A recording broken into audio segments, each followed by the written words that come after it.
হ্যাঁ, আসুন। ডাক্তারবাবু। হ্যাঁ, আপনি ভিতরে আসুন, বসুন। কি অসুবিধা হয়েছে বলুন? ডাক্তারবাবু, পেটে লাগে আমার। ঠিক আছে, আপনি পাশের টেবিলে শুয়ে পড়ুন। এখানটা লাগছে?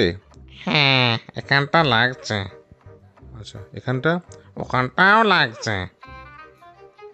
আপনি তো লিভারের বারোটা বাজিয়ে ফেলেছেন। মদ খেয়ে খেয়ে তো আপনার বারোটা বেজে গেছে।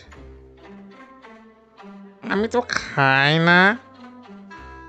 বউ যখন থাকে না তখন খাই। তা বউ কখন থাকে কখন থাকে না? ও তো বাপের বাড়িতেই থাকে। তার মানে আপনি সারা মাস জুড়ে খান? না না, আমি অন্ধকার হলে তবেই খাই। আচ্ছা, তার মানে আপনি রাত্রে মদ খান, দিনে খান না। তাও ভালো। আসলে আমি ঘরটা অন্ধকার করেই রাখি, তো সবসময় অন্ধকার থাকে। তার মানে ঘর অন্ধকার করে আপনি সারা রাত সারা দিন খান? আমি তো বললাম অন্ধকার করলেই খাই আমি।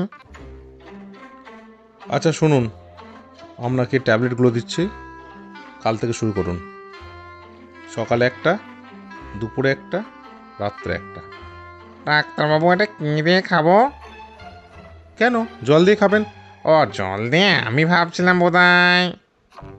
বাবা রে, কি পেশেন্ট পেয়েছি আমি! ভগবান বাঁচাও আমায়।